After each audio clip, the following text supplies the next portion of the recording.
यह खबर Donald Trump के लिए किसी झटके से कम नहीं है। पिछले कुछ दिनों से ट्रंप लगातार कह रहे थे कि उन्होंने भारत पर दबाव डालकर रूस से कच्चा तेल खरीदना बंद करवा दिया। उनका दावा था कि उनकी रणनीति इतनी शानदार थी, भारत ने रूस से कच्चा तेल लेना लगभग बंद कर दिया है। और तो और रूस के राष्ट्रपति पुतिन भी उनसे मिलने को तैयार हो गए हैं। लेकिन इस रिपोर्ट ने ट्रंप के इस दावे को पूरी तरह से झूठा साबित कर दिया है। अगस्त महीने में भारत ने रूस से कच्चे तेल के आयात का सारा रिकॉर्ड तोड़ दिया है।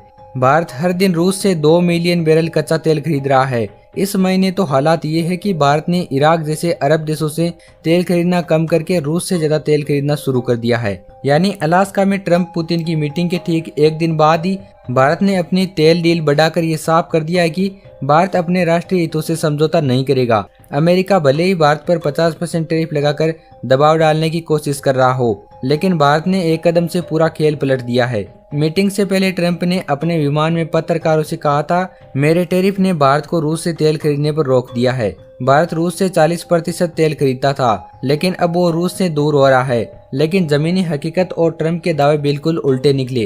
ट्रंप दावा कर रहे थे कि भारत पीछे हट गया है, जबकि सच ये है कि भारत ने रूस से तेल आयात बढ़ा दिया है। ये सिर्फ अमेरिका के दोहरे मापदंड को नहीं दिखाता, बल्कि ये साबित भी करता है कि भारत अब अमेरिका के दबाव में झुकने वाला नहीं है।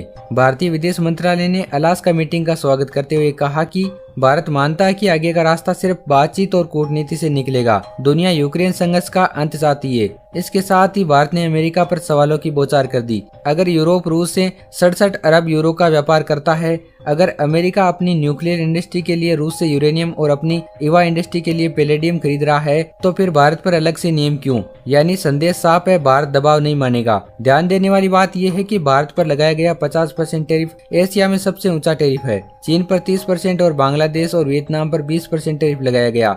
भारत दुनिया की तीसरी सबसे बड़ी अर्थव्यवस्था है और उसका अमेरिकी बाजार में बड़ा निर्यात निर्भर है। 2024 में भारत की 18% निर्यात अमेरिका गई, यानी 50% टैरिफ भारत को सीधा चोट पहुंचाता है। लेकिन ट्रंप का ये खेल उन पर ही उल्टा पड़ गया है। युद्ध से पहले भारत की तेल आयात में रूस की हिस्सेदारी मात्र 1.3% थी। आज ये बढ़कर 35% के पार चली गई है। भारत हर दिन लगभग 2 मिलियन बैरल तेल आयात कर रहा है, जिसमें अकेले रूस का हिस्सा 38% है। यानी रूस अब भारत का सबसे बड़ा ऊर्जा सप्लायर बन चुका है। इसका मतलब है कि अमेरिका चाहे जितना भी टैरिफ लगाए, भारत की अर्थव्यवस्था रूस के सस्ते तेल से ही आगे बढ़ सकती है।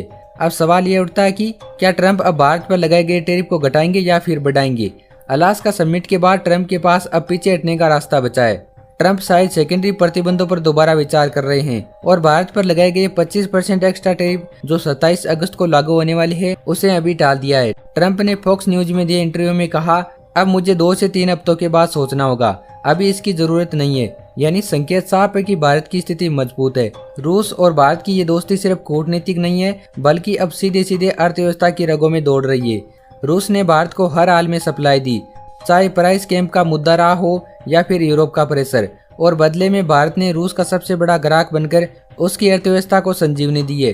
2022 में जब यूरोप ने रूसी तेल पर बैन लगाया था, तो रूस के पास 2 सबसे बड़े ऑप्शन थे, चीन और भारत ने इस मौके का पूरा फायदा उठाया। शुरुआती दौर में रूस ने भारत को 6 से $8 प्रति बैरल पर डिस्काउंट दिया। यही वजह थी कि साल 2022-23 में भारत ने रूस से रिकॉर्ड तोड़ तेल खरीदा। हालांकि 2025 में ये डिस्काउंट घटकर $1 से $2 प्रति बैरल रह गया है, लेकिन फिर भी भारत ने खरीदारी कम नहीं की, बल्कि भारत ने और ज्यादा खरीदारी बढ़ा दी है। इससे डीजल और जेट फ्यूल जैसे हाई मार्जिन प्रोडक्ट बनते हैं और यही भारत की ऊर्जा रणनीति को मजबूत कर रहा है। जनवरी से जून 2025 तक भारत ने लगभग 1.75 मिलियन बैरल प्रतिदिन रूसी तेल खरीदा, लेकिन अगस्त आते आते ये आंकड़ा 2 मिलियन बैरल तक पहुंच गया। यानी ये सिर्फ तेल खरीदारी में बढ़ोतरी नहीं, बल्कि दुनिया को सीधा संदेश है कि भारत अब किसी के दबाव में नहीं आने वाला। इसकी वजह से अमेरिका को काफी ज्यादा दर्द हो रहा है। अमेरिका ने G7 के साथ मिलकर $60 प्रति बैरल का प्राइस कैंप बनाया ताकि रूस का नुकसान हो, लेकिन भारत और चीन ने उस कैंप को कभी नहीं माना। इधर अमेरिका सोचता रहा कि टैरिफ और सैंक्शन से रूस का तेल नहीं बिकेगा, लेकिन उनकी ये सोच उल्टी पड़ गई। भारत ने हर दिन 2 मिलियन बैरल तेल खरीदकर दुनिया को दिखा दिया कि भारत सिर्फ एनर्जी कंज्यूमर नहीं, बल्कि एनर्जी गेम चेंजर है। भारत की इस नीति का असर सीधे आम आदमी तक पहुंचा है। अगर भारत को रूस से सस्ता तेल मिलता है तो रिफाइनरीज को ज्यादा मुनाफा होता है। इसका नतीजा ये है कि सरकार टैक्स कलेक्शन बढ़ा पाती है और पेट्रोल डीजल की कीमतें स्थिर रख पाती है। यही वजह है कि महंगाई काबू रहती है और रुपया डॉलर के मुकाबले स्थिर रह रहा है। भारत रूस की रणनीति ने पश्चिमी देशों की पूरी रणनीति को ध्वस्त कर दिया।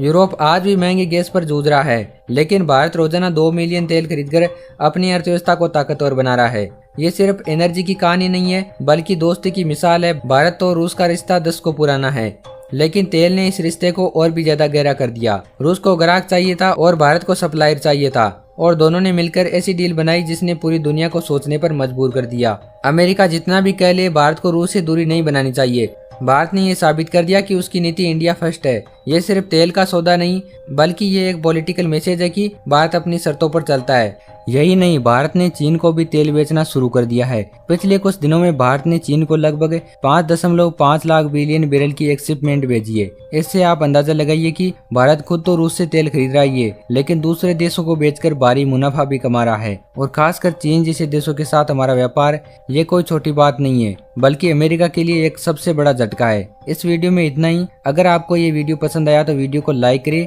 और चैनल को सब्सक्राइब जरूर करें।